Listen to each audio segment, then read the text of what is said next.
All right, welcome to the 10/19/23 Seaport Manatee. What are we? We are the Port Authority meeting. Call us to order. And for everyone here, first of all, I do want to point out we have behind me the Florida flag, the American flag, but we also have the flag of the nation of Israel as an expression of solidarity, and we will speak more about that further on in the meeting. We like to start all of our meetings with an invocation, with a prayer, and then also a pledge. For our prayer, we have our chaplain, Jeff Holton, from the Anchor House, and leading us in the pledge will be Commissioner Mike Ron.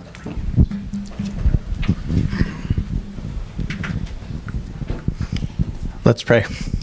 Lord, we come to you this morning and we thank you for the beautiful day you've given to us, the sunshine, the cooler weather, and just the ability to gather together to talk to one another, to meet, and to do the work of the community. And Lord, I pray a blessing on this time. I pray that you would be present here, that you would watch over, and that, Lord, everything that is done would be for your honor and for your glory. We thank you, we praise you for this time, and we give you all the praise in Jesus' name. Amen. Amen. Amen. I pledge allegiance to the flag of the United States of America and to the republic for which it stands, one nation, under God, indivisible, with liberty and justice for all.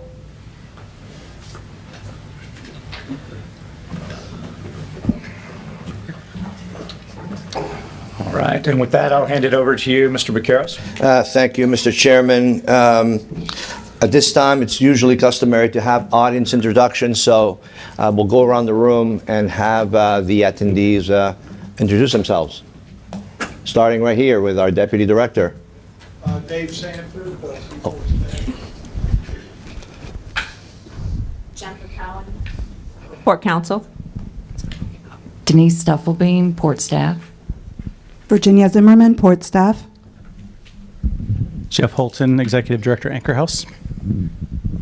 Evan Henshaw, Apex Engineer Products. Abby Lindekamp, Port Staff. Denise Tuck, Del Monte Fresh Produce. George Eiseminger, Port Staff. Dan Fitzpatrick, Port Staff. Sean Smith, Port Staff. Malcolm Edwards, Port Staff. Neil Unruh, Clerk's Office. Billy Savage, AR Savage and Son. Norman Atkins, Marine Towing, tug provider here at beautiful Seaport Manatee. John Jeppard, Genesis Realty. Adrian Seba, Logistech Terminals. Troy Layton, Port Staff. David St. Pierre, Port Staff. Dan Ferrer, Kinder Morgan. Ryan O'Neill, Kinder Morgan. Terry Fluke, Executive Director, Tampa Bay Pilots Association.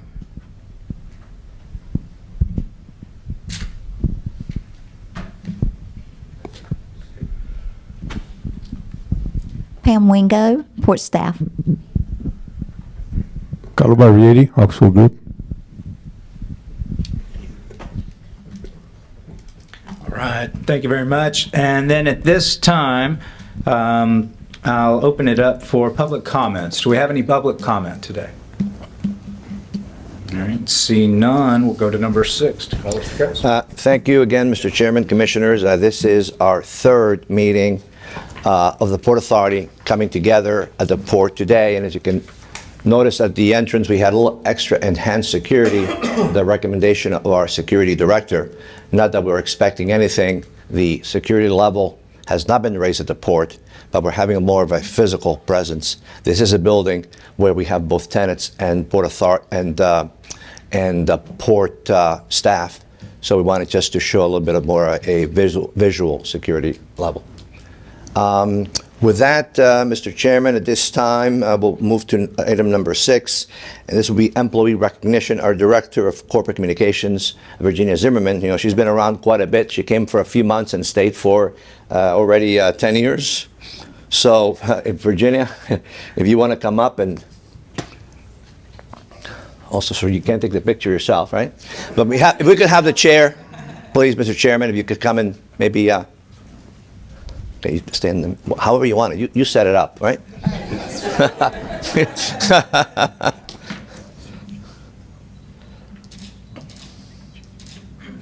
Okay.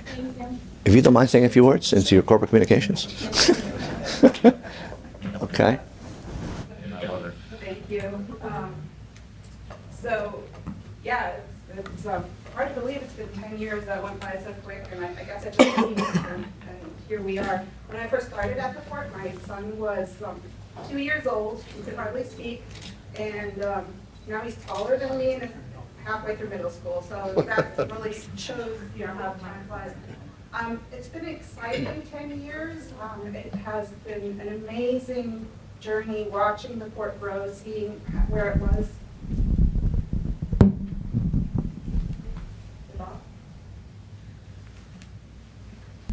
Here, that's better. Seeing where the port was 10 years ago, how it has grown. I mean, just the container count alone is amazing. Our container yard was way smaller back then, and it's just wonderful to see how many trucks we have now, the commodities that are moving across our docks, and I'm really proud to have been part of it for the past 10 years.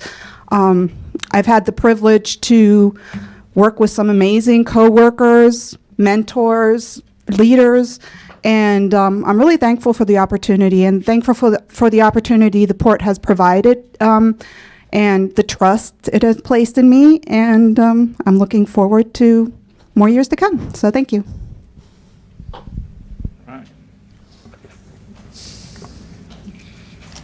Well, thank you very much. Congratulations for 10 years. We're very grateful. So, absolutely. Go ahead, Mr. Harris. Okay. And then with your concurrence, we'll move on, Mr. Chairman. This time, if I may just make a comment that the turnover at the port is extremely low. So, we're benefiting from the experience that the staff gains over the years. It's probably one of the lowest turnovers, in the state of Florida for ports. And instead of maybe moving to another port, as there are 15 ports, generally, they like it so much here. They hear so many unpleasant things sometimes about what could happen to them at other ports that we keep that professional staff longer, fortunately. And they like Manatee County more than anything. That's the issue. Yeah. You must be doing a good job. So with that, Mr. Chairman, so we're going to have 3 presentations today. The presentations are targeted towards perhaps bringing up types of projects, types of functions and jobs, and those companies that interface with the port, whether federal, state, or private, or even in this case, the pilots. The pilots, as you know, are the responsible organization, the Ports Pilots, which is a Florida association, for bringing in every ship that touches a Florida port. With that, we have the executive director today to bring us up to speed on the latest developments, at the Ports Pilots for the Tampa Bay area. Terry? Thank you, Carlos. Thank you. All right. Good to be here. Thank you. Congratulations on your appointment to Florida Ports Council Thank you. as chair. We were excited about that. Good morning, everybody. I think I was supposed to have a clicker to... There it is. Oh, there it is, right there. Again, Terry Fluke, Tampa Bay Pilots Association, Executive Director. A little bit about my background. I'm not a pilot. I don't have a Mariner credential. I've worked in the ports for 39 years. In logistics prior to working for the pilots, I managed a petroleum facility for 26 years in the Upper Harbor. And I worked for Cargill for 9 years, and then I refer to this job as my pre-retirement job. And boy, are we having fun. So I'm going to go through a quick PowerPoint, and if you want to ask questions as we go through the PowerPoint, it's fine. If you want to wait till the end. And then I'm going to show you a brief video that was done about a year ago. So history, the association was founded in 1886. There were actually pilots on Egmont Key before 1886, but the group was formally incorporated in 1886. I think the original pilots date back to the early 1800s. So again, we still have a presence on Egmont Key. We still have a pilot station on Egmont Key. So a lot has changed, but a lot has not changed. We're still taking or having pilots go from Egmont Key, pick up ships out at the sea buoy, bring them in, bring them out, and then go back to the pilot station.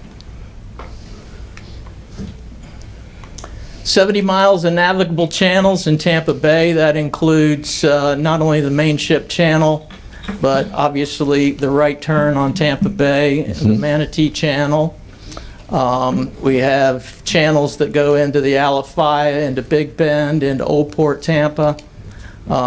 Various widths and depths. We have restrictions on all the channels as far as depth and width and passing and so forth. One of the challenges that we've seen, not only here in Manatee, but in the port to the north in the last 10 years, the ships are getting wider and the ships are getting longer. Weather conditions, that's one of our, other than boarding and disembarking a vessel, weather conditions are probably our number one risk and threat. Again, if the port's fogged in, we're not going to move ships. You got a picture of a ship here that got caught in a fog bank. It's a 4-hour transit from the sea buoy to the upper harbor. It's not uncommon during fog season, which we're getting ready to get into. Not uncommon for the fog to move in when a vessel's in transit. Vessel's in transit, there's no place to run, there's no place to hide. He's got to keep going. And most of the vessels in this day and age have the technology and radar that the pilot can see and still navigate in the channels. The threat are those other guys out there who don't have that technology and can't see, the small commercial vessels and the recreational vessels. Technology. Each of the pilots carries a PPU on board. It's basically an Apple laptop or an iPad. This is the technology that's loaded onto those iPads. There's actually what's referred to as a pilot plug that these devices plug into the ship's navigation system. So the pilot not only has access to the vessel navigation system, depth and speed and so forth. The overlay you see is specialized software that shows the pilot where he is in the channel. And the red ships up on the right obviously are docked. And then the green ship is the ship that's moving at the time, of course, that the pilot's on. It's very powerful. It gives them a lot of information, as you can see, not to go into detail on the information, but they have access to that information to assist in navigation. They can also overlay radar, or they can overlay ports information as far as winds and tides and so forth. So again, these devices have been around for about 30 years now, and I can tell you from personal history that the number of groundings in Tampa Bay went down significantly when these devices were, came into use by the pilots. Okay, here's a good one. We're coming close to home now. This is an actual shot of Port Manatee and the vessels, and of course on this day, those are real vessels. I think you've got the one in red up there. You see the two little boats, the one on the bow and the stern. Those are probably marine towings tugs, right? Marine towings tugs. You see the little red one out there with a tugboat on the stern. This is an actual shot. This isn't like made up stuff. So you kind of get a visual on the tight spaces that we deal with, not only in Manatee, but I could show you some in the upper harbor as well. The good story is, and since I've been around 39 years, good story is I remember coming to Port Manatee 15, 20 years ago, maybe one vessel in Port Manatee, and you drive through Port Manatee and there would be tumbleweeds blowing across Port Manatee. Never any issues like this. This is a current picture. Done some really great things down here.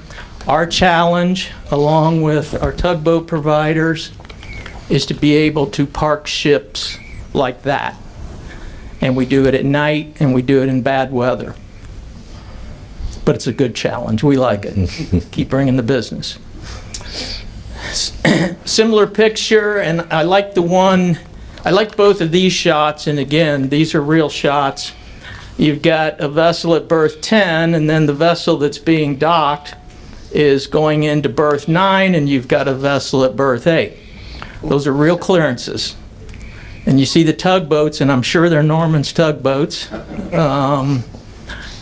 Our pilots not only rely on those PPUs, because the PPU, they can also shoot distances, so they can actually measure as they're pushing a ship in.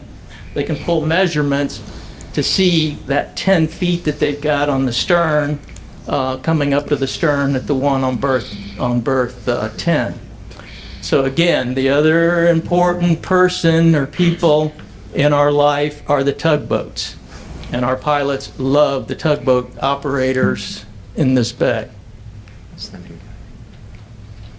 This is a port system. If any of you haven't dialed up Tampa Bay ports, very important. Again, the pilots can overlay this on their PPUs and get all kinds of meteorological data, visibility, winds, tides. And again, this is over the years with the development of ports, this has enabled pilots to move more ships efficiently, deeper drafts, and larger ships.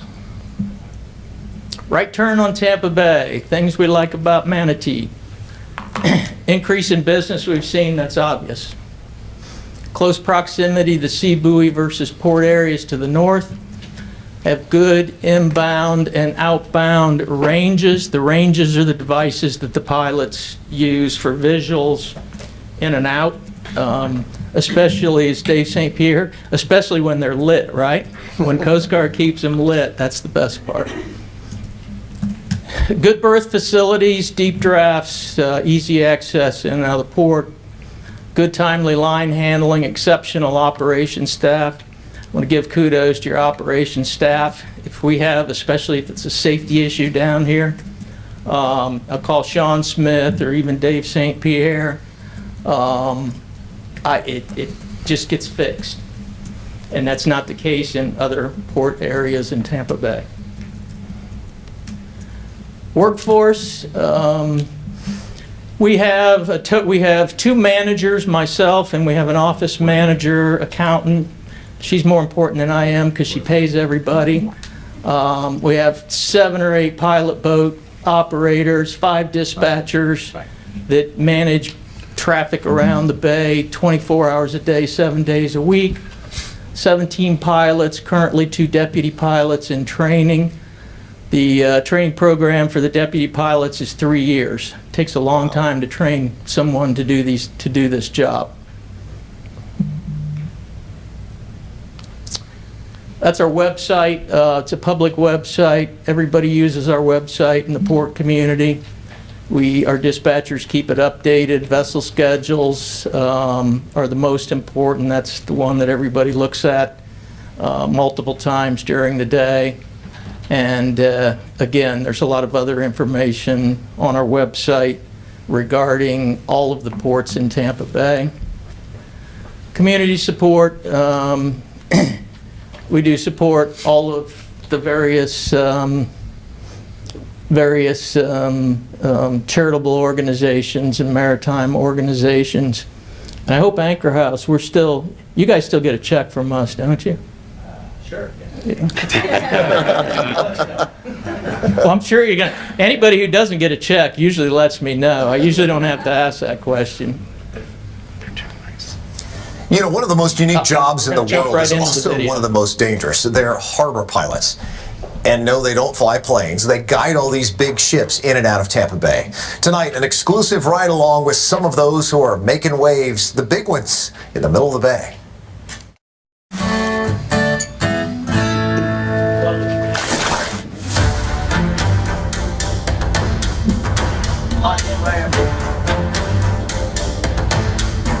They're the 200,000-ton behemoths of the sea, hauling gas, goods, and people in and out of Tampa Bay.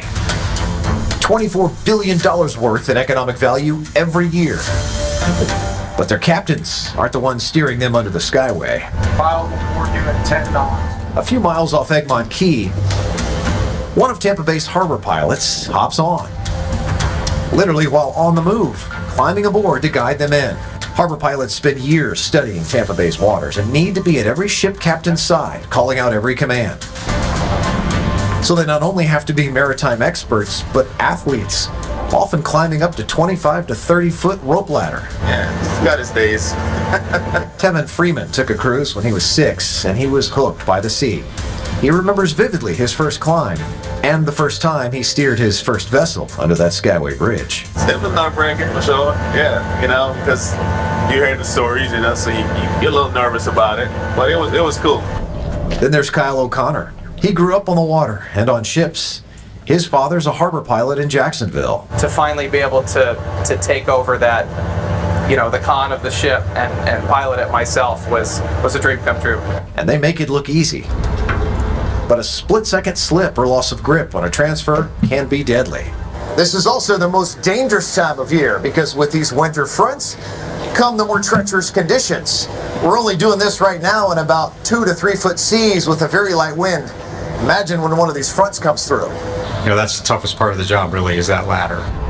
And Mother Nature's only one challenge. Terry Fluke is executive director of the Tampa Bay Harbor Pilots Association. He tells me Tampa Bay is the toughest of all the ports in Florida to navigate, because Tampa Bay as a whole is extremely shallow, with an average depth of around only 11 feet. Wow. And the channels that lead into Port Manatee, St. Pete, and Port of Tampa are well marked, but extremely narrow. How narrow? Ships must pass through each channel in the bay within feet of each other, day and night, with no room for error. The bottom line is we have to be 100% right 100% of the time. But below the surface lies another problem. Ships have more draft than smaller boats. That's the amount of ship below the surface. The big ones can have drafts up to 25 to 30 feet, which means with a 38 to 40 foot deep channel, there are times some ships have just 3 feet of clearance to the bottom of the bay. And our pilots watch tides. We do movements based on tides. If there's not enough water to maintain that clearance, then it's a no-go situation. Yeah, that's correct. We're going to turn around and go port side 2 up there. And it's just as delicate a tap dance in the port when they've got to move ships to make room for others. We have to turn the ship around twice, also in small areas, so we're really just worried about space. Also coordinating with tugboats, pushing and pulling. Or a dead slow ahead. Dead slow ahead. The toughest three-point turn you may ever see. This ship is a little over 600 feet long, but the channel itself is only 500 feet wide. A short time later, the all clear is given. And both tugs can run along. Just another day in the life at the top of Tampa Bay's supply line. It's a pretty good life. In their office with a view that never gets old. Now, harbor pilots earn their six-figure salaries. In fact, after 10 years of study, school, and training, that's when they get these jobs. And they're incredibly rare because once they're placed, they often stay there until they retire. There are about 1,200 harbor pilots all across the country, 18 here in Tampa Bay, and their senior most pilot here locally is a woman. Hey there, Scott. She's going to tell you how to drive anyway. And I didn't pay Mark Wilson for that. I did not pay Fox News. They approached us. They wanted to do that story. And I got to tell you, it took a couple weeks to get all of that footage and all of that coverage. So it ended up coming out. I really didn't even need the PowerPoint to show that. So anyway, I'm pretty much done. Open it up for questions. Anything? Anybody on the board ever wants to go out and ride a pilot boat? I'll do it. We took. Never should have asked that. Amanda's not here from FDOT, is she? No, she's not here. How long did I don't have to climb the ladder? We don't. Yeah, I know. Well, I do the tours, so safety. I'm the safety officer. So no, we don't let. Yeah, the public climb ladders. Hold our next meeting next. You go out and ride on a pilot boat, you can see a pilot do what you just saw in the video, but you have to stay on the pilot boat. Commissioner Ron, did you have a question? Yeah, real quick. I mean, for the harbor pilots training, do you go out to like a Texas A&M's maritime school and do recruiting and stuff like that? Is that where you get a lot of your pilots from? No, good question. Nowadays, they all come from a maritime institution, A&M or Kings Point or SUNY, a couple on the West Coast. And I call them kids, but they go to the maritime institutions, and when they're there, that's kind of when they decide they want to be a pilot somewhere in the U.S. So they do the scouting and decide geographically where they want to be, and of course it's what pilots make what money in certain ports, et cetera, et cetera. We're regulated by the state, though. The hiring process, I don't get involved in. When we need a new pilot or two pilots, I tell the Board of Pilot Commissioners who regulates us that I want two pilots. I don't know who those pilots are until they call and tell me. They do all the testing, they do the vetting, they make sure that they have the qualifications to sit for the pilot test, because there's a test they have to pass, very competitive. Every test, there's 25 to 30 candidates that sit for the test for one position, or maybe two at the most. Wow. Very, very competitive. And they have to have 8 to 10 years of sailing experience before they can sit. So they go to college, they get real life sailing experience, they wait for an opening, whether it's Tampa or Fort Lauderdale or Jacksonville, and then they apply to take the test, they study for the test. If they are the top scorer, they get the job. Male, female, African American, it's wide open. There's that top score gets the job.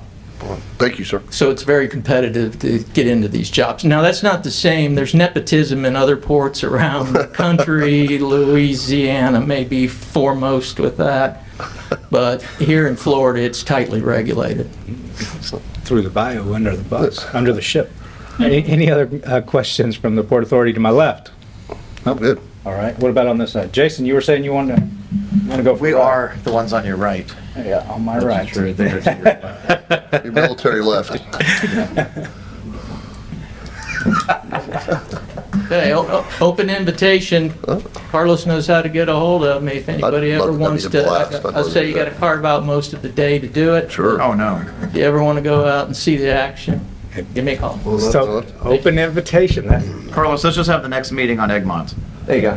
Like it. There you go. Do that. Love it. Thank you. Like it. Thank you. There are so many aspects to the port and maritime industry that I think the pilots have one of the more interesting challenges, as you heard, with regard to navigating those ships in. With other pilots, we wouldn't have the ships.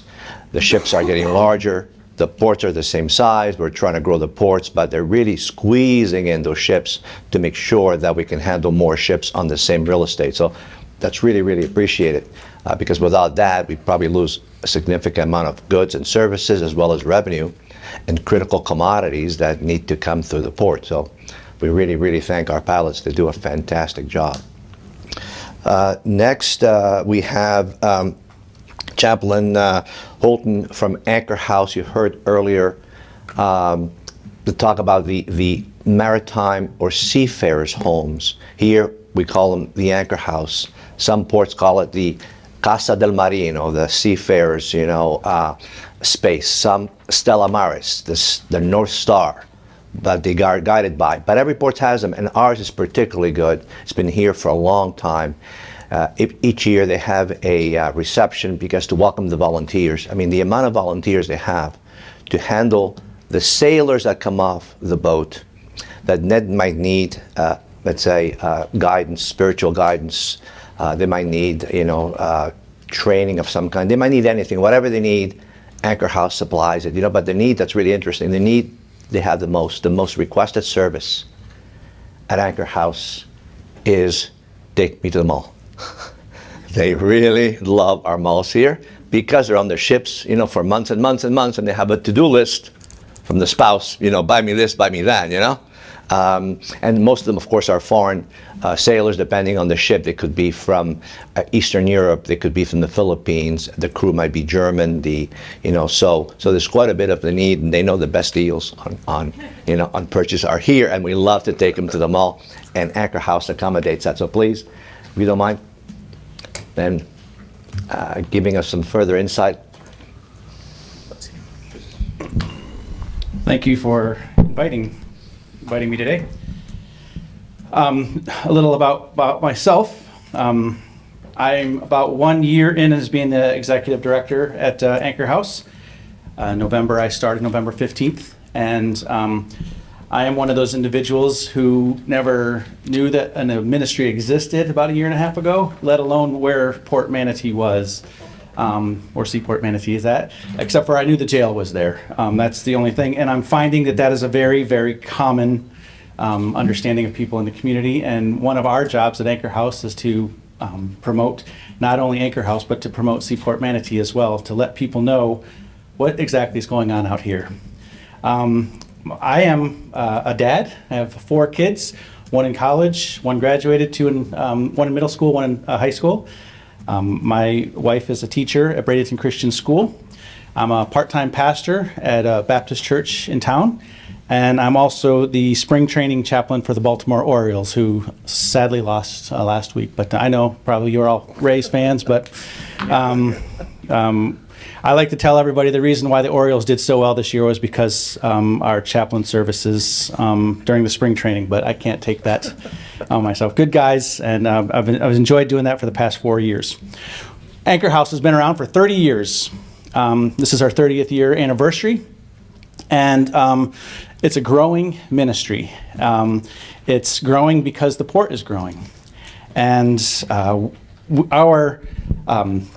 let me get this here. Our mission statement is that we meet the spiritual, emotional, and physical needs of all international seafarers and the local Seaport Manatee community.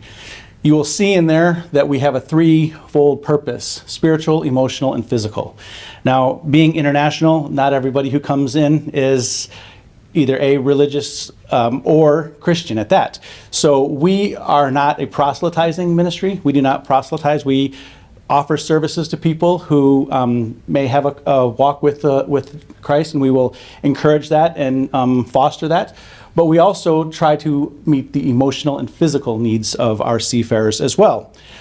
But we also look at Seaport Manatee as something that we minister to as well.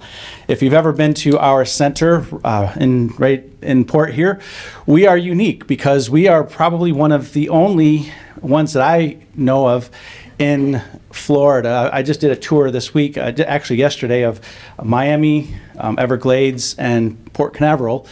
We are probably the only mission in the area who has easy access for the seafarers. Seafarers can walk to our center as long as they have the proper paperwork and everything, of course. But we are located in a fabulous place, and we thank the Port Manatee for that, because we've given us a beautiful location, and we love to have that place because it's a place where people come all the time. We are a place where we provide rest, relaxation, food. I can't offer you tours on boats, but I can give you a hot dog or hamburger if you'd like, and a drink. But we have worship services, we do prayer, we have Bible studies, we transport people into town, we do barbecues, movies, coffee, pool tables. We provide any kind of need for our seafarers and for our seaport community as well. Just some statistics. This last month, September, I guess this would be September's stats, not we had 36 ships visited. We had 1,400 meals served. We had 428 seafarers visit Anchor House. And out of those 428, we took 133 of them to town. And as Carlos said, what most of them want to do is to get off the ship and go shopping. Now, I do have to correct you. It's not the mall that they want to go to. It's Best Buy. Every one of them wants to go to Best Buy. And this month it's Apple because the iPhone Pro Max 15 just came out, so everyone needs their new iPhone. So we try to accommodate as best as we can. We are a volunteer led ministry, so we're thankful that the snowbirds are coming back because a lot of our volunteers are snowbirds. But currently we have 2 paid staff, myself and many of you know Trish Allagood. And we are currently seeking a part-time employee. So if you know anybody that needs 30 hours a week, $17 an hour, we could use them during the week. So that's my little plug for today. But what we do is we do worship services. This is a recent service here. We had about 16 guys. It's a Filipino crew.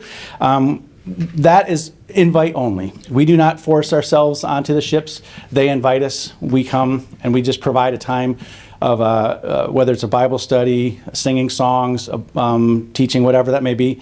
This is a crew that we just worked with last month. Whether it's going into town, we go to Walmart, we go to the premium outlets, we go to Best Buy, we go to UTC. Bad picture of me with my hair, I apologize about that, but some days for me, it's driving. That's all I do is drive. On occasion, most Filipinos, or I say most seafarers that come in here are Filipino. And if you've ever been to the Philippines, one of their fast food restaurants is Jollibee. And that's in the Philippines, and there's maybe 1 or 2 or 3 in the United States. We happen to have one in St. Petersburg. So when they find out that we have a Jollibee, we go across the bridge and we take them out for lunch. And we took a crew out last weekend, and I think we had 15 guys go out, and it was just a great time. This gentleman right here in the black shirt, when we were eating, I looked at him, I said, "So how is it?" And he looked at me, goes, "This is the happiest I've been the whole time that I've been out to sea." And he had been on the ship for 8 months. So he was very happy that we went to Jollibee. We are a local ministry. These are the people that if you're here at the port, these are the guys you see every day, unloading the ships, driving forklifts, doing whatever they need to do here. For lunchtime, we provide a restaurant for them where they can buy food. This right here, we had a day, it was very hot this summer, so we decided we were going to have an ice cream day. Bought everybody ice cream, and you say a little gesture can go a long ways. Well, that's the case. And I would say 99.9% of the men and women who work here at this port are respectful, thankful, very appreciative of Anchor House. And these are, if they work for any of you, you should be proud of them, because they do hard work, and they are very nice people to work with. So we look at this as, we work with the dock workers, and here, the ports, in the Port Authority and Seaport Manatee, we're open as well. If you ever want to come down and have a cheap lunch, I'm not going to say it's great. I mean, it's microwavable food, but it's food, and we love to have you come. Our center was just renovated. We had a $170,000 renovation that we just completed about a month and a half ago, and we were able to do that through the TK Foundation gave us a grant, and ITF gave us a grant as well, and we kicked in some money as well. So we have a fresh look, a fresh place, and the couches and the TV. We always have people staying there around 1 o'clock, from 12 to 1 o'clock, watching whatever is going on there. But we are a local ministry, so we will take care of all of you. Our dock workers, our longshoremen, our stevedores, and our Port Authority. We would love to have you come. And even any of the businesses in town, we'd love to have, in the port, we'd love to have you come as well. But we're also global. We work with the guys on the ship. And that's the one thing that we love, is working with these individuals. I have 4 short stories I want to tell about people, and how, just in the 1 year, how I've established relationships with some of these individuals. This gentleman's name is Dave. He used to be the chef on the Queen Bee 2, which is a ship that comes in weekly. He was one of the first seafarers I met, and I found out that he is from Iloilo, Philippines, and I have a friend who's my best friend, lives in Iloilo. He has a respite home farm in Iloilo City that he loves to have churches and people who are just working hard and want to take a week off and go up to his farm. So I introduced him to my friend Sam and his family, and when he went on his break for a time, I believe it was back in December or January, I connected the two, and about 5 months ago, I got this picture. This is my friend Sam and his wife Amy in Iloilo, where Dave went and visited Sam in the Philippines and was able to take a day of just resting and relaxing, food, and just having a nice day. And I'm trying more to do this with individuals who are from Iloilo to connect him with Sam and his family so that they can take care of them. Not only can we take care of them here in Seaport Manatee, but also in the Philippines. This is an individual. I'm not going to tell you his name, but he was third mate from India. When we get their shore passes, we have to write down their names, and his name was Fanu Parkash. And I was talking to him. He was third mate. He's from India. They were here for 33 days. Their ship had some issues, and they were here for 33 days, and they were just every day wanting to go to town, every day. And I just kept talking, and I got a relationship with Fanu. And the very last day, I went onto the ship and I said, hey, I need to talk to Fanu. And everyone's like looking at me like, who is Fanu? And they're asking me this stuff. And he finally come up to me and I said, hey, Fanu, how are you doing? And he goes, sir, I need to tell you something. I said, what's that? He goes, my name's not Fanu. And I said, well, that's what's on your shore pass. He goes, yeah, I know. That means first name unknown. And I was like, oh. So I said, well, why did you wait 30 days to tell me this? He goes, I didn't want to offend you, sir, but his name is Parkash. And I actually still keep in contact with him. We probably talk maybe once a week via Facebook. Great guy. This is Peter Ebenezer. He was here about a month ago. He's from India. He's actually was a Christian, and one day he came to me and said, "Sir, could you and I do a Bible study?" And I said, "Well, actually, my church is having a Bible study tonight in town. Would you like to come with me?" And he said, "I would love to." So I packed him up in my car, and we went to my house. He met my family, and took him to worship service. Loved it. Had a wonderful time. Got him home in time to be back on ship. His wife is pregnant. He's going home in 2 months to see his new baby when it's born. And he said to me, he goes, I just want to find ways to support ministries that support India and bringing the gospel to India. So Peter is a great guy, and I miss him a lot. I still keep in contact with him. All these guys I keep in contact with. And lastly, this is Roman. He's from Russia. He's chief engineer of the Sonderborg. He was here weekly when the Queen B3 was down. And he was detained. He could not get off the vessel because he did not have the proper papers. And he and I hit it off immediately because I said, hey, what can I do to help you? And he says, well, I love coffee and I love music. And I said, hey, that's what I love as well. So I would find him coffee. And then he asked me, he said, well, I collect vinyl records. And I said, oh, what do you know? So do I. So I have a friend in town who owns a record shop, and he would give me a list. I'd go into town, I'd buy him the vinyl, as you see right here is an Earth, Wind, and Fire record. I was very excited about that, and we would do that, and he very much loved it. And what he gave me an idea that since he loves coffee, that most seafarers, when you go on their ship, they want to give you coffee. So what we do is we have a friend of ours who has a business. It's called Channel Roasters, and he makes these little bags of coffee for us, and we put our sticker on the back. And every ship that we visit, we give the captain or whoever a bag of coffee to let them know that this is our gift to you, and so that they'll remember who we are at Anchor House. And that's one of the things that Roman has been keeping in contact with, and he actually is now going regularly to Port Canaveral. So I've connected him with the chaplains in Port Canaveral as well. So these are just four guys that made an impact in my life. I think about them often. We talk to them often, and just wanted to put some faces who are on these ships. So what are some ways that you can support us? We are always looking for volunteers. If you have a lunch break and you don't want to eat, come and serve some food. We'd love to have that. Or if you know people that are looking to volunteer. Secondly, what we do, share about Anchor House, who we are, what we do. We're available. We're out here. We'd love for you to tell people about them. Just like we share about Seaport Manatee, please share about us. Thirdly, we always take money. So if you want to give it, we'll take it. Terry, that's that. Pray. This is my wife and I, and this is Trish. Pray for us. We have a lot on our plates. Days can be long, nights can be long, And I'm going to give a lot of props to Trish, who has given 28 years of those 30 years to this ministry. She is here tirelessly. Well, I won't say tirelessly. She's tired. She gives her, faithfully, she gives her time. She's here weekends, weeknights, all the time. Be praying for her. And lastly, so we have an annual banquet coming up March 9th in 2024 at IMG. Would love to have you come be part of it, be a sponsor, attend.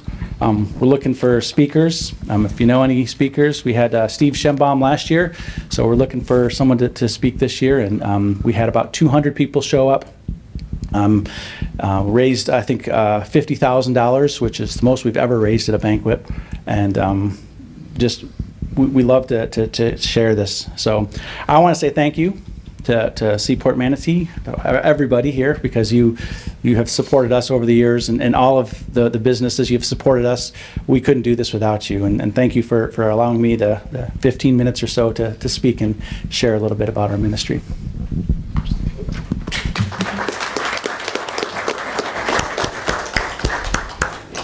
Does anyone have any questions for the Anchor House chaplain? Well, sir, we appreciate what you do so much. Thank you for, day in, day out. That's the grind. That's the real work. Not just showing up for big events, but, getting it done. And so we appreciate that. And hopefully Carlos, as the chair of the port directors, can encourage all the other ports to let their anchor houses on site. That'd be a big win for the entire state and for all our seafarers. And then I have another idea that I'll talk to Carlos offline on. But thank you so much for being here. Thank you. Thank you very much.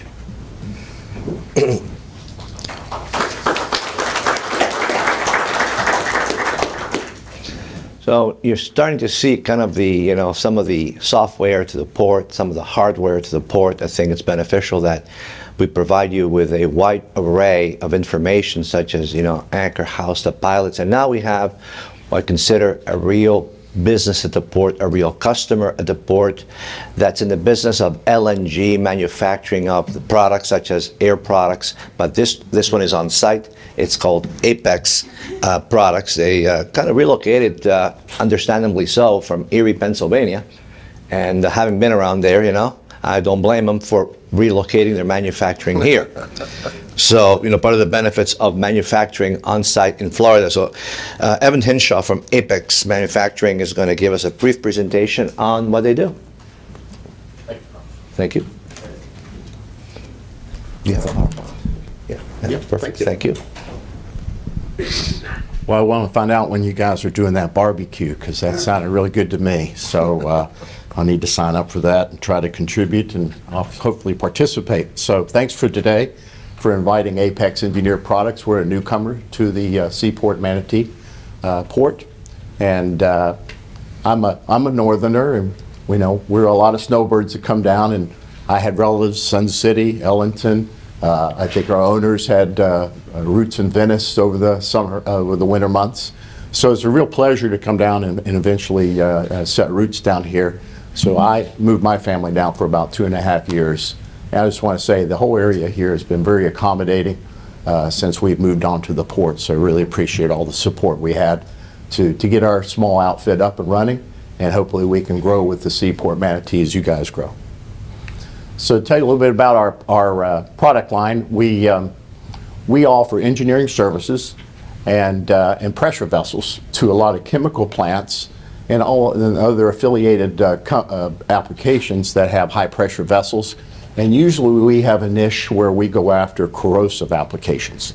So all these plants you buy, refineries and chemical plants, the Mosaic chemical plants, 95% of it is carbon steel. But that other 5% is very key because it's where the demanding process conditions are, and that's where we participate with our product lines. So we have a lot of certifications, and that's what this slide is. And we have the U-Stamp is where we can build new equipment here on the Seaport site in the old ship repair building. And the R stamps are for field work and repurposing. And we have several of those out in our backyard now going into companies like Mosaic and Nutrien. And we also do Canadian. So here's when we said up towards Erie, he's right. We're about an hour north of Pittsburgh, but about an hour south of Erie. So that's a little area called Clark, PA. And they've been there for about 20 years. And we've been operating down here with our USAMP and certification fabricating for going on about 1.5 to 2 years now. And we have a small sales office in Morocco because of the big phosphate mines there. We participate there. And we have some support people and software and operators there in India. And of course, our Seaport Manatee location. And of course, Air Products, we always saw where they really benefited from the port access with larger vessels. And our company has aspirations to really service more of the Latin America industries where there's still a lot of growth with larger equipment. And we were really landlocked in Pennsylvania. So this seaport access really allows us to now tap into the whole Gulf Coast. So you drive by it every day if you come in on the north side of the port there, and Guns is our new landlords, but then we sublet through them to the port, and we sit on the small corner property there. But it was a very accommodating facility just because of the overhead crane access and the industrial utilities that were there already. So it was ideal when I drove by a couple of years ago and saw them clearing out the place. It was really good timing.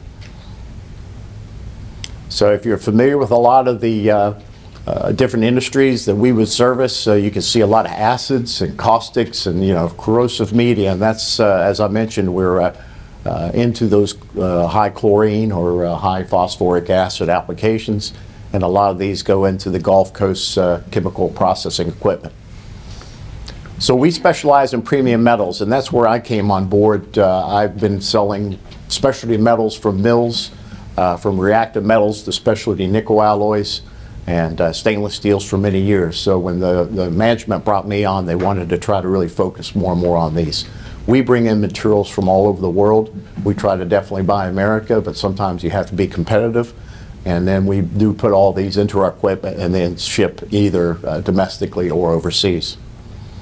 So if you've never heard of some of these are called reactive, and as well as the two bottom ones, niobium and tantalum, are refractive, refractory type metals. And that's just some of the corrosion resistant materials that we work in. So not common grades. A lot of the austenitic stainless steels, very common in industry when you step up from carbon steel. And then you get into a lot of these nickel-based alloys. So you hear these words of nickel and Incaloy and Santa Cruz, they're all trademark names of nickel-based materials. And then the high austenitic stainless steels, where you typically upgrade a stainless steel with a little bit of moly and chrome to give it particular features for corrosion resistance, and same with super duplexes. So give you just a smattering of some of the materials we work in to build these pressure vessels. So let's talk a little bit about some of these pressure vessels, and I had to put this in here as well. We represent Graphite India, so we actually import and sell and represent them in the U.S. market. Because a lot of times, especially in these phosphoric acid plants, metals don't hold up once you get into the second and third evaporators to concentrate phosphoric acid, so you have to go to a non-metallic. And these vessels are made out of impervious graphite. And it just gives you a slew of some of the graphite facilities they have there in India that they draw from to make these pressure vessels that go into the phosphate plants here and other chemical plants in the Gulf.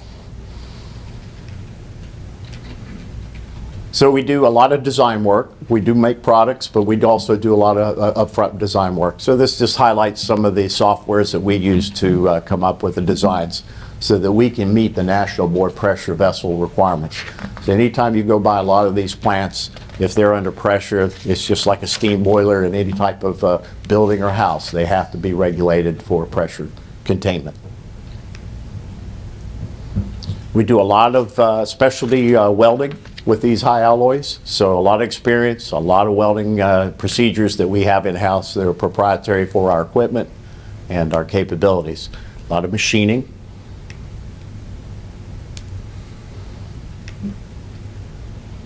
Drilling, tapping, rolling.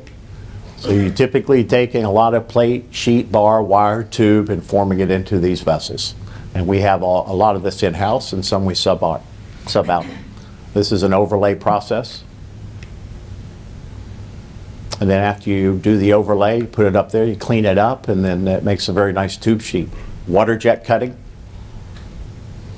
And then if you're doing a lot of this equipment, you have to make sure that all these materials coming in, and I'm sure a lot of the people here in the port know when they're receiving materials, you got to have a good incoming inspection. And we do XRF or Niton, some people call it, inspection of the metals to make sure what's coming in is what we ordered. And just a collage of different types of testing that we do on metals before, and then also testing you do on afterwards. So this is a helium leak test monitor. Make sure we don't have leak between the tube and tube sheet. This is a magnetic particle testing. The XRF PMI testing, positive material inspection. And then we do a lot of this through the portal. So you'll have customer inspectors come in, and we'll have third-party inspectors. We used to do this, we started this during COVID because nobody wanted to come out and do personal inspections, so we did a lot online, moving the camera around, showing them testing, and actually being able to witness virtually. And we've kept that open now because it's been very handy, especially in transferring documents as well. So a lot of the plants around here can't afford to always buy new equipment, so we do field refurbishing. This just gives you an idea when you take the end off of a shell and tube. This is what it looks like. This is all your tubes. This is your process media going down the inside of these. And then on the shell side, you have your utility water or your steam, and that's your heat transfer there. And then after we cleaned it up and got it all trued up and tigged in all the LP, we've got it back in service. This is some shops here. This shop here is in our bay there and the old ship works.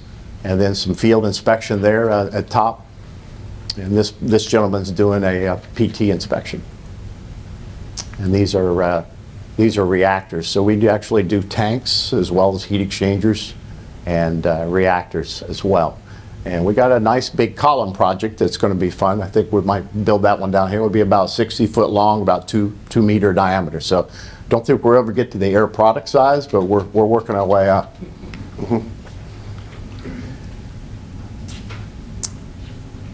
So that's our owner in the foreground there, Mark Grasso. Welding. You know, as I work through this, some of the beginning slides I had, I wanted to show our first metal evaporator that we shipped out of here about 3 weeks ago, and we loaded and it went down to Mexico. But those 3 or 4 slides somehow slipped out of my presentation. But that was quite exciting for us because we did put that on our website. So just visit us at Apex Engineered Products and you'll see a lot of those slides and the loading of that first vessel. So that was quite, what do you call it, champagne breaker for us. These are all just a lot of heat exchangers. So I'm going to flash through a lot of these. These sulfuric acid coolers, if you guys remember the yellow mound out here for many, many years, you know, a lot of these phos acid plants make all their sulfuric acid from those sulfur depots. And once that acid is generated, then you definitely have to be able to cool it because it is an exothermic reaction when you produce sulfuric. And of course the sulfuric is there to leach the phosphate or the phosphorus out of the phosphate minerals out of the ores. And just a collage, lots of pictures, but since I don't have a nice video, I thought I'd show a lot of pictures. So. Exactly, that would be great. It would be great. But here's just a smattering of some hopefully recognizable names up there. I heard one mentioned earlier, a gentleman worked for Cargill. I'll be going up and visiting him in the Midwest next week. We're going to build a huge, probably a 12-foot diameter by about 30-foot long caustic nickel tank. So that'll be an exciting job for us.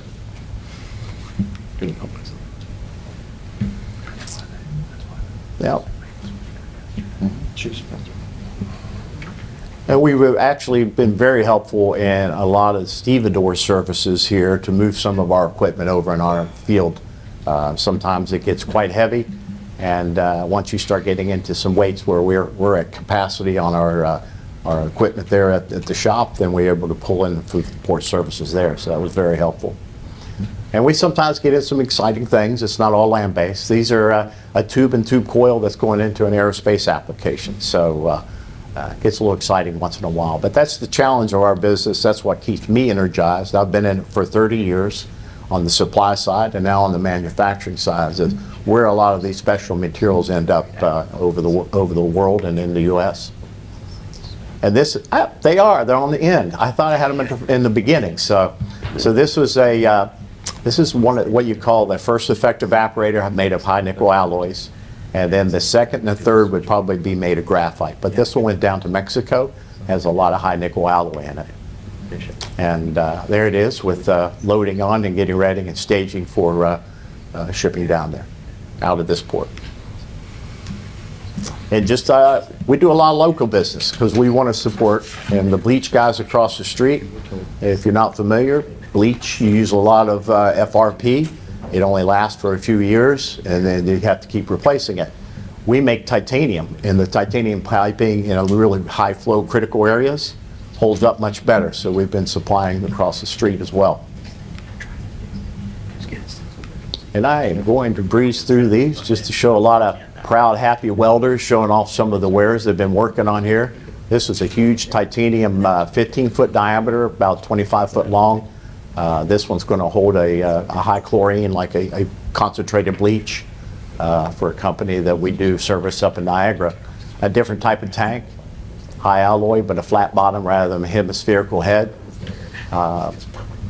This one's a nickel. This is going into ag chem that we sold over into the Louisiana ship channel. And we actually participate a little bit in the Southwest for geothermal. So we are green. We're trying to participate in a lot of these new sites that are opening up and taking advantage of the geothermal attributes, but now scavenging the lithium products out of those. So very corrosive. They're all brines, so you get into a lot of nickel-based alloys as well as titanium at high pressure.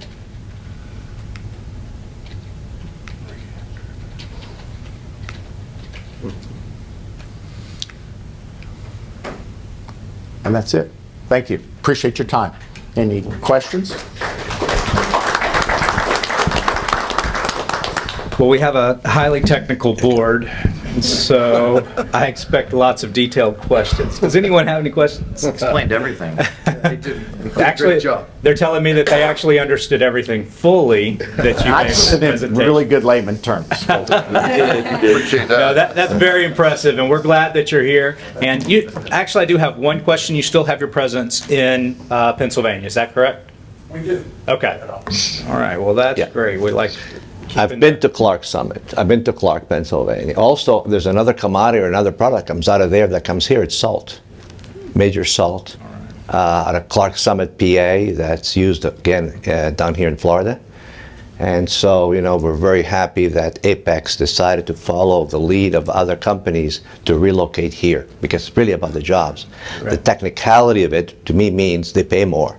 So that's great, you know, so we can have that affordable housing even more affordable.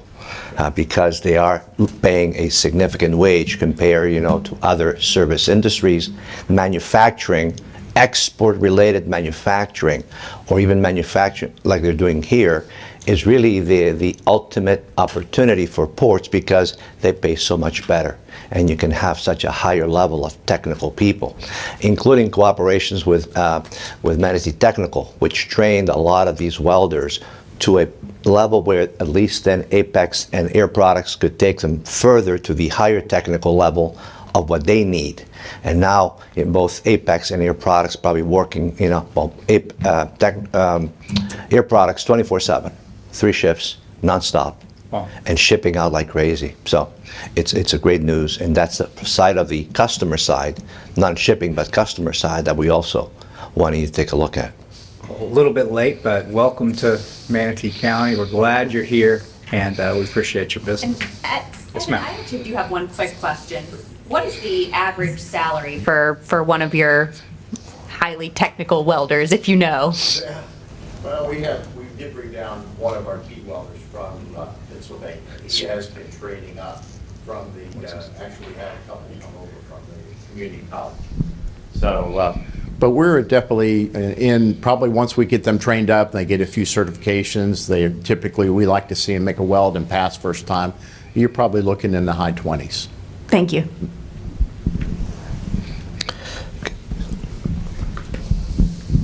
Any other questions?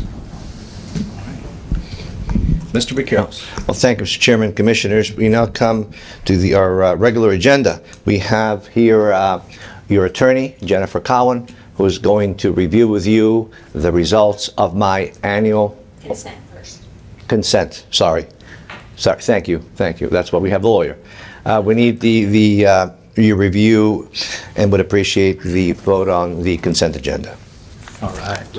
Unless anyone has something they'd like to remove, I'd entertain a motion to adopt the consent agenda. So moved. Second. I have a motion from Commissioner Van Ostenbridge, a second from Commissioner Ron. Any discussion? All right. All those in favor of passing the consent agenda? Yep. She's going to want public comment. All right. We'll open it up to public comment. Seeing none. All those in favor, say aye. Aye. All those opposed? Chair votes aye. It passes unanimously. And we will move on to number 11 on our agenda.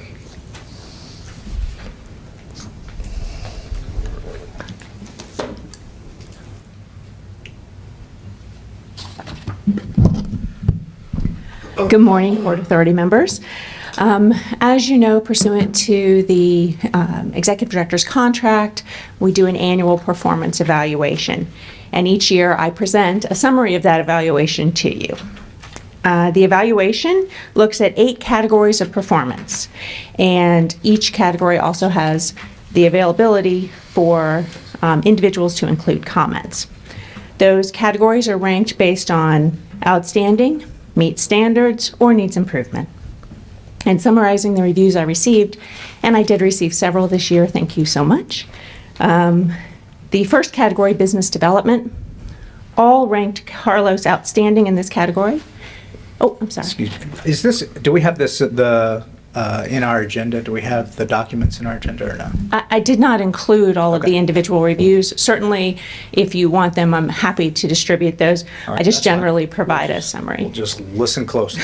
That's great. Okay. So the first category, business development, all ranked Carlos outstanding in this category, and comments included that Carlos does a great job reaching out to new clients. With regard to relationship with the authority, several members ranked him outstanding and one ranked him meets standards. The comments included that Carlos has always been very responsive and reached out as items of importance came up. With regard to financial management and regulatory compliance, again, all ranked Carlos outstanding. And the Seaport is making significant profits and we're held up as a model of compliance, so I cannot think of what more we would want, was one of the comments received. Public image and community relations, several members ranked Carlos outstanding and one ranked him meet standards. Comments included the Seaport is highly regarded here in Manatee County as well as statewide. Events like Ship Shape and job fairs further expand the relationship with the public. Strategic planning and goals all ranked Carlos outstanding in this category and stated that he is actively looking for ways to plan for future growth and new clients, and he never rests on his laurels. Leadership all ranked Carlos outstanding in this category, and the comments included that he always has a smile on his face and that when you see his employees, they have a smile too when he's around. The 7th category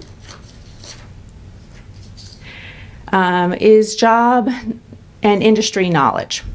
Again, all ranked Carlos outstanding in this category, and the comments included that Carlos was appointed to the head of the Florida Ports Council, and which shows his knowledge and respect in the industry. Judgment and decision-making, again, all ranked Carlos outstanding, and comments included that Carlos has tried new things in the past and has always seemed to work, and it's always seemed to work out. Even if we lose a client, we seem to get them back in very short order. And the general comment was just keep up the good work. So in conclusion, the rankings represent an overall improvement from last year's evaluation. There were no rankings of needs improvement. Carlos was ranked outstanding by the majority of members in all categories. And that concludes my summary of his annual evaluation. I'm here if you have any questions, and Carlos is there if you have any comments. Right. Do we have any questions or comments from anyone on the board? I think we'll keep them around a while, right? I think we should probably keep him around, so absolutely. Appreciate your hard work, and I'm excited about being the chair of the Florida Council as well, and we know that two big jobs going, but they're related, and if anybody can do both at the same time, it'd be you, so we appreciate you, and I look forward to a great year coming up. So, Thank you. do you need any action from the board? We don't. This was just a discussion item. All right, cool. Great. Thank you. All right. Mr. Yes, sir. Chairman, if I may, I want to thank really my team, my staff. I could not get these grades without them.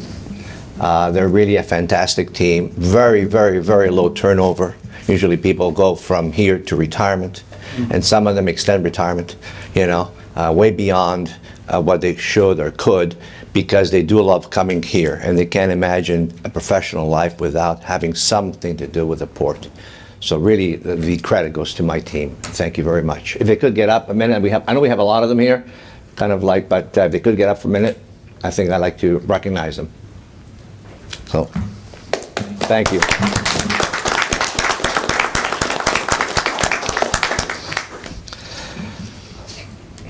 Wonderful. With your concurrence, Commissioners, we'll move on to Executive Director comments. It's okay? Yes, sir. As part of the Executive Director comments, there's one individual here by the name of Carlo, without the S, Carlo Barbieri. If you could get up, Carlo. And he is one of the newest, let's say, tenets of our international trade hub. He brings together everything Brazil. Brazil is Florida's largest trading partner. We buy, we sell to Florida. I mean, it is not just to Seaport Manatee, to the entire state of Florida, the #1 trading partner. So we were able to convince Mr. Barbieri and his group, although it says Oxford, really it's a Brazilian group, headquartered now here at Seaport Manatee and in Sao Paulo and throughout Brazil.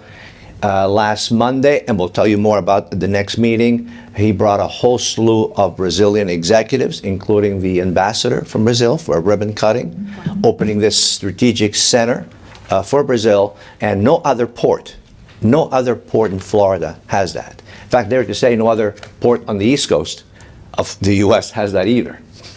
So Carlos here, he's leading the team. He relocated from Boca, can't blame him, better than Boca, than Manatee County. So he brings along all these, East Coast residents that now are looking for homes here too. So the economic impact with the port and the hub, moving from Clark, PA down here, so it's really positive. And not only does it gives them a chance to move to Florida, but to earn a living while they're doing it. In fact, one of the commodities mentioned by Apex, graphite, one of the companies that came, right, is involved heavily in manufacturing graphite from Brazil. So there are many, I think, synergistic opportunities, and you'll be hearing more from Carlo Barbieri and his team in the coming months. So thank you. Welcome, Carlo. Good to have you. We're excited to have you. With that, Mr. Chairman, I'd like to move into Executive Director comments. All right.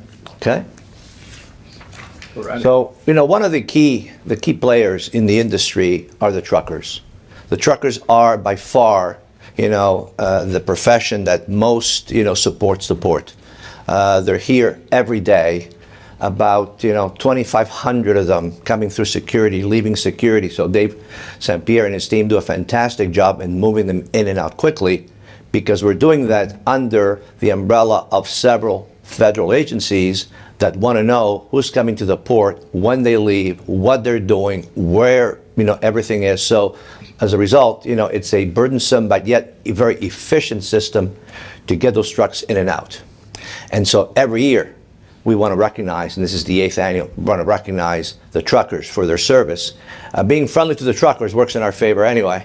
And so we're out there serving, food, serving them a lunch, giving them T-shirts so they don't forget us. They have a choice at what port they can choose and go. So they don't have to come here. If they have a load that comes to, to go to another port like Tampa, they don't want to go. They don't have to go to Tampa. They can choose another job and come here. And we want to make sure they choose Seaport Manatee. So again, we have a lot of community outreach, as we know. Most of you were there. We want to get out there to the community. When we have customers overseas, but letting the community know. And one of the reasons why we changed to Seaport Manatee, you all know why already, but that helps tremendously in enhancing the job that the board does here, because this is your other hat that is not as well known as your county jobs, but this is critical to hiring people, to the economic impact, without $1 of ad valorem taxes. So this is truly an economic engine, a generator that you run and set the policy for on an annual basis. So we have 2 new businesses that are essentially using the port. We have a new cement mixing batch plant. All the construction, right from here, the cement is imported from overseas. It can be batched here and can go directly to the job site.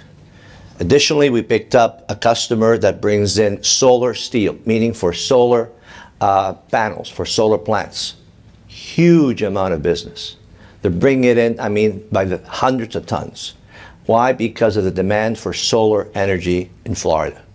And so it's staged here, it comes in, staged here, and then gets distributed directly to the job site. But the first point of entry is here. A lot of business, a lot of jobs related to this business also. Of course, we need to get out there, and our team needs to be at where the customers are. So break bulk, which again is something that is not in a container, our team, our marketing team, as well as Director of Operations, went out to Houston to make sure that the other ports were not getting ahead of us. So we're always making sure, looking to the left, looking to the right, that other ports are not passing us at any time. Some of the year-end stats. Again, growth. As you heard Terry with the pilots, the port is really hitting on all cylinders.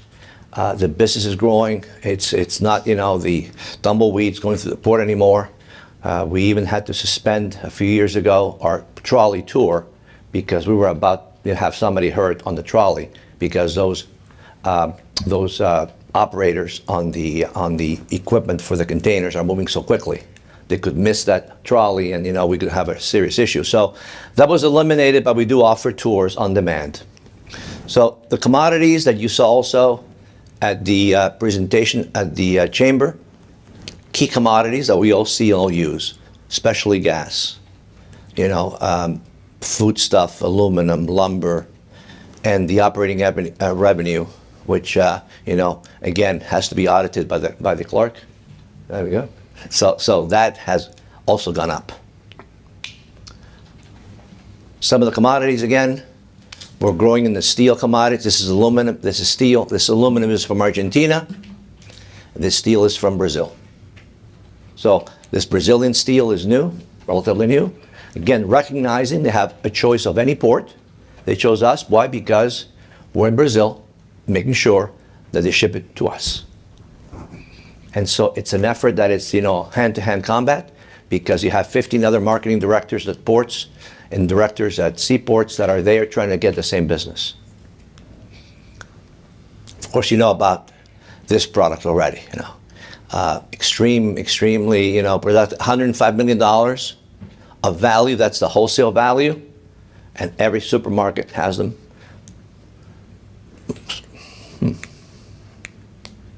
Okay, but not just bananas, not just steel, not just aluminum. We also, for the rich and famous, we bring in yachts. And these yachts are for Marine Max. These are about $5 million a piece. We brought in $73 million of yachts, for the recreational industry. And so these yachts are going to stay in Florida and going to be sold in Florida. And again, creating more jobs as a result of the need to crew and to even supply those yachts.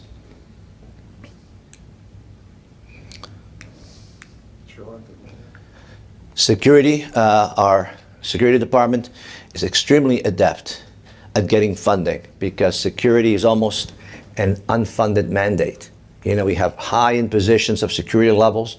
We have, I think, the best security department in the state of Florida, if not the U.S., simply because our Director of Security, David St. Pierre, trains the trainers. When the FBI or other federal agencies want to know what security is at a port, they call him. How do we do this? They trust him so much that really we're having to run the whole port on security, while other ports are not trusted, and so Homeland Security runs it for them. So it really is an honor that we can have that kind of trust level with our federal agencies to be able to have that confidence to be able to operate efficiently. Of course, we need to continue to build, and that's expensive. You know, there's a tremendous need that, you know, the space demands more, the volume demands more space. Each acre of container yard is now up to $1.6 million. Not cheap. That comes entirely from the port. No home ad valorem taxes are used. We need to build it, and we need to sell it. It's not a guarantee that just because we put in a container yard, someone's not going to take our containers. So we need to be very, very aware that to keep the customer and to expand the business. The last one I have here is something that is related to something we're going to do in a minute, and that is the State of Israel and the Port of Ashdod earlier this year asked us to sign a technical letter of let's say, cooperation to develop best practices at ports. The Enterprise Florida gave us the encouragement to do it, and we were the only port in Florida that has this agreement with the Port of Ashdod. The other ports somehow, don't know why, they backed out, so they didn't do that.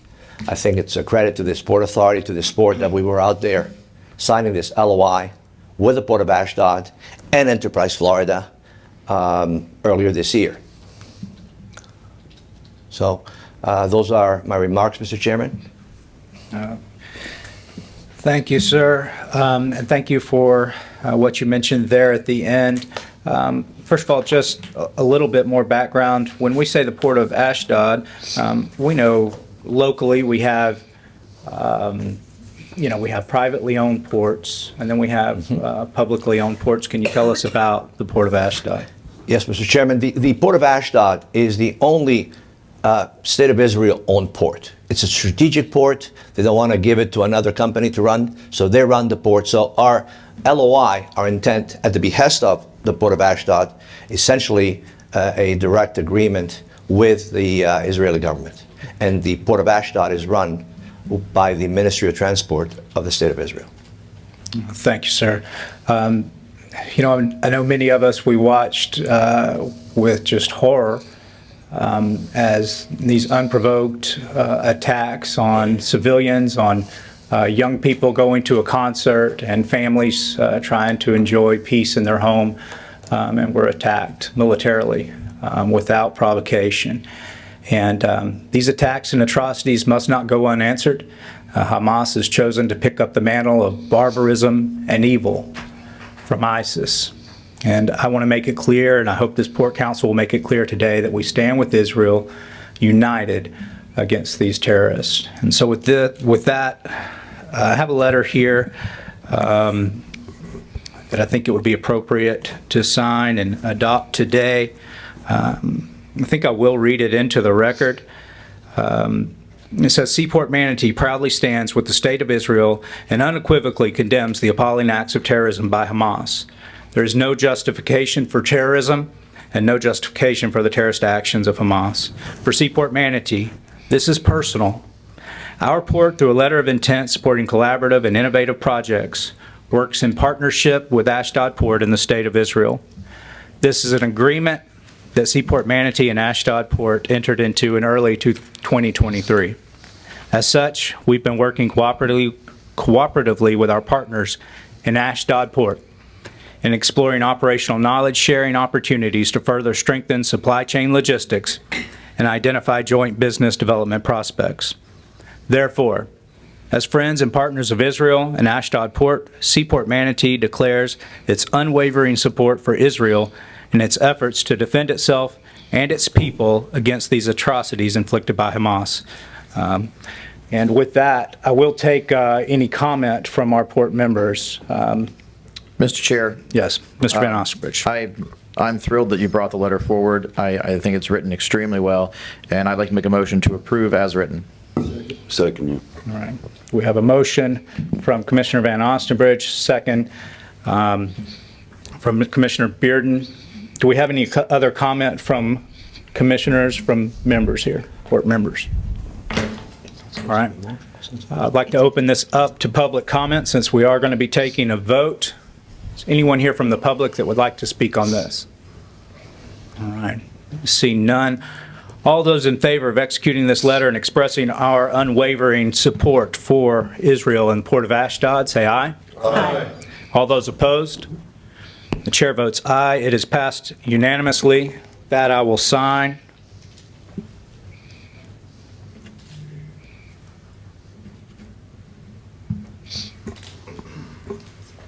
And it seems appropriate that we should go ahead and take a moment and take a picture of this so that it is memorialized, that we're showing support for Israel. So, Mr. Pekaris and whoever else you think would be appropriate, join us, and let's do this.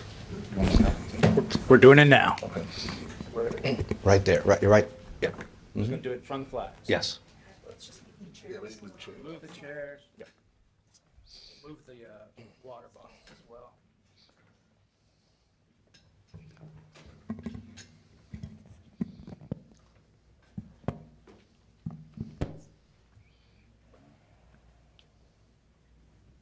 Close enough in. Where we're in the picture. All right, 1, 2, 3.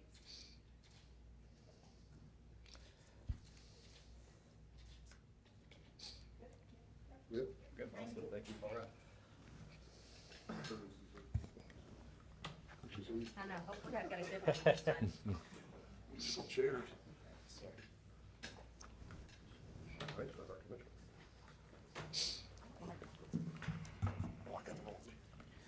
All right.